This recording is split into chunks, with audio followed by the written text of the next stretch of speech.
ഞാൻ മാമ്പ്ര വഴിക്ക് ഒരു അന്നമടയ്ക്ക് പോവേണ്ടി വന്നു കേട്ടോ. അപ്പോൾ അന്നമടയ്ക്ക് പോണ വഴിക്ക് ഒരു മുല്ലത്തോട്ടം കണ്ടു.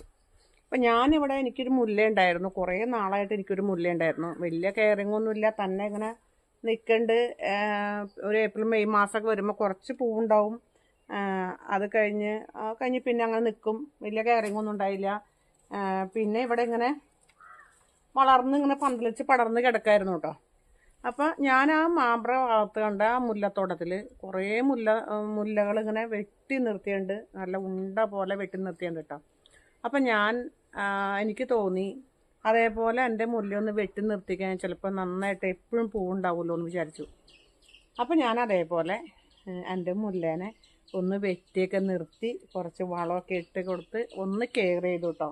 ഒന്ന് കെയർ ചെയ്ത് കഴിഞ്ഞപ്പോൾ ഇത് നോക്കിക്കേ, മുല്ല നല്ല നല്ല തിക്കായിട്ടാണ് മുല്ലപ്പൂ ഉണ്ടായേക്കണേ. നല്ല കട്ടയായിട്ട് മുല്ല കണ്ട നല്ല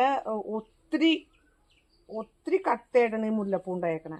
ഇത് സന്ധ്യാസമയത്തുണ്ടല്ലോ, ഞങ്ങളുടെ ഫ്രണ്ടിൽ ഞങ്ങൾ ഇരിക്കുമ്പോണ്ടല്ലോ ഭയങ്കര നല്ല സ്മെല്ലാണ്. ഇല്ല, മുല്ലപ്പൂവിൻ്റെ സ്മെല്ലെന്ന് പറയണ നമ്മൾ അനുഭവിച്ച് തന്നെ അറിയണം. അപ്പം നമ്മളിവിടെ ഫ്രണ്ടിൽ വന്ന് സന്ധ്യയ്ക്ക് ഇരിക്കുമ്പോൾ ഇതിങ്ങനെ വിരിഞ്ഞ് വരണ ആ ഒരു സ്മെല്ല് ഭയങ്കരമാണ് കേട്ടോ.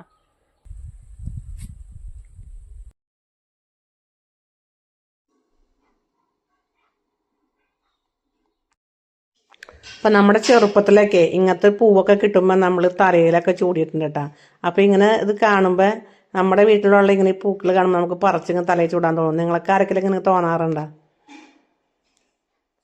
ഇത് നിറയെ നല്ല മുത്ത് പതിപ്പിച്ച പോലെയാണ് കേട്ടോ ഇതിനകത്ത് മുട്ടുകൾ ഉണ്ടായിരിക്കണത്.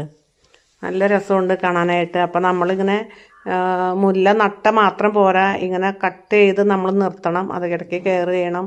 അങ്ങനെയൊക്കെ ചെയ്താലാണ്. അപ്പോൾ ഞാൻ ഈ മാമ്പ്ര കണ്ടപ്പോഴാണ് എനിക്ക് ഇതിൻ്റെ കാര്യങ്ങൾ മനസ്സിലായത്. ഇങ്ങനെ വെട്ടി നിർത്തിയാലാണ് പൂ ഉണ്ടാവുള്ളൂ. ഇനി പൂ കഴിഞ്ഞ് വീണ്ടും നമ്മൾ വെട്ടണം.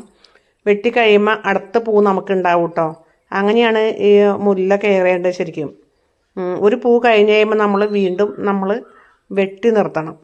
എന്നിട്ട് നമ്മൾ വളം ഇട്ട് കൊടുക്കണം. അപ്പോഴാണ് നന്നായിട്ട് എപ്പോഴും നമ്മുടെ മുല്ലയിൽ പൂവുണ്ടാവും.